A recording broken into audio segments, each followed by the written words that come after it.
72쪽에 있는 9번서부터 한번 풀어보세요. 9번서부터. 자, 9번은 질문이 중요해요. 질문이 손익계산서에 계상되는 금융비용이죠. 원래 이 9번 문제의 제목은 뭐예요? 차입원가의 자본화, 이자 비용 중에서 자산 처리하는 금액을 구하자.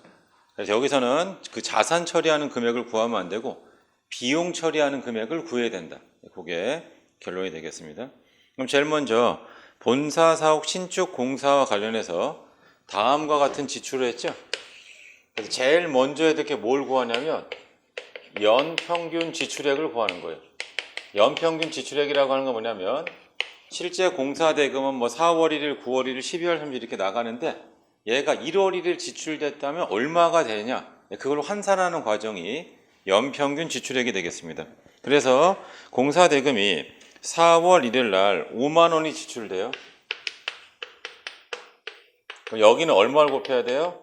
12분의 9를 곱해야 된다. 그러니까 9개월 동안만 얘는, 그러니까 왜냐면 이거를 마이너스 통장에서 돈을 뽑는다라고 생각해 보시면 돼요.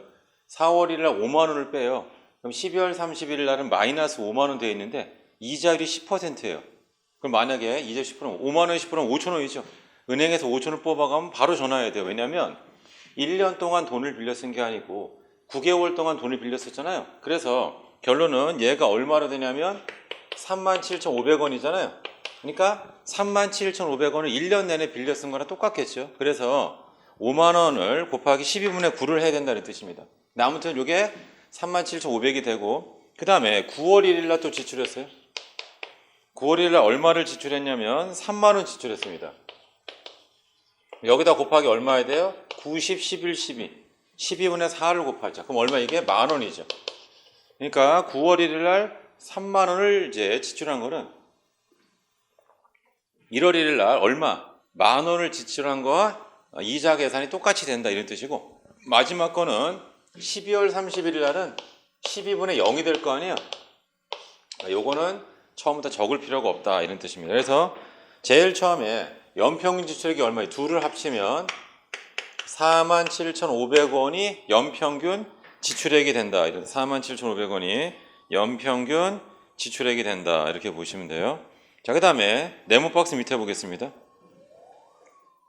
자, 경위는 X1년 1월 1일 연이자율 10% 3년 만기로 10만 원을 차입했죠. 걔는 일반 차입금이 되고요. 자, 그 다음 봐보세요. 본사 사옥 신축 공사와 관련한 특정 차입금이 있죠. 3만 원을 4월 1일 차입했죠. 거기다 좀 색칠해 보세요. 자, 우리가 먼저 여기 47,500원 이렇게 했으면 뭐부터 갖다 써야 돼요? 특정 차입금을 갖다 쓰고 그리고 모자란 거를 일반 차입금에서 갖다 쓴다. 이런 뜻이에요.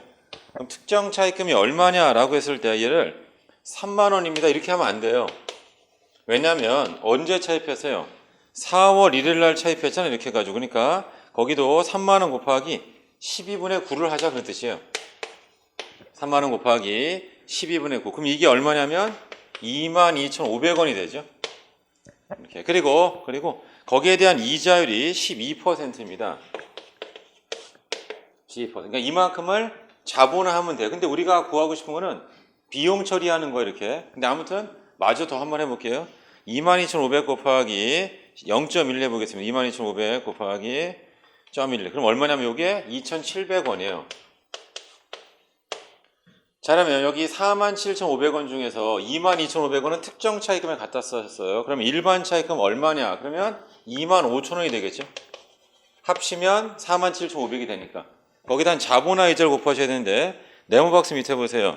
일반 차입금 하나밖에 없어요. 10만 원 차입한 거 10%. 여기다 10% 하세요. 여기 얼마냐면 2,500원이죠.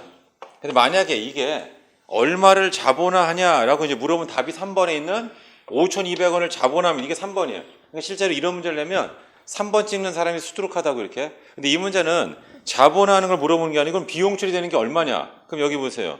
일반 차입금이 얼마를 차입했냐면 총 10만 원을 차입했고요.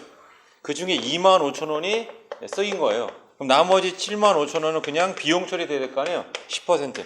그래서 얼마가 된다? 7,500원이 된다. 그래서 7,500원. 이번 문제 답은 2번에 7,500원이고 시험장에서 제일 걱정하는 건 뭐냐? 기껏 힘들게 풀어놓고 답을 3번 찍는 거예요. 왜 3번 찍었어요? 했더니 이거 차입원가 자본화 문제 아닙니까? 맞아요. 차입원가 자본화 문제인데 이 문제는 자산 처리하는 걸 물어보는 게 아니고 비용 처리하는 걸 물어봤죠. 만약에 얼마를 자본화하면 5,200원이에요. 얼마를 비용 처리하면 그러면 7,500원 비용 처리해야죠. 이렇게. 그래서 여러분들이 이제 이걸 BS로 좀 생각을 해보시면 차입금이 있는데 특정 차입금이에요. 얼마를 계산한다? 22,500원. 그 다음에 일반 차입금이 얼마냐면 10만 원이 있어요. 이렇게. 근데 그 중에서 그러니까 특정 차입금 2,500원은 자본화가 돼야 되고 10만 원 중에서 얼마? 25,000원은 자본화 돼요. 나머지 얼마? 75,000원 비용 처리 돼야겠죠? 이거 10%니까 얼마가 비용 처리된다? 7,500원이 비용 처리가 된다. 7,500원이 비용 처리가 된다. 이런 뜻입니다. 됐죠?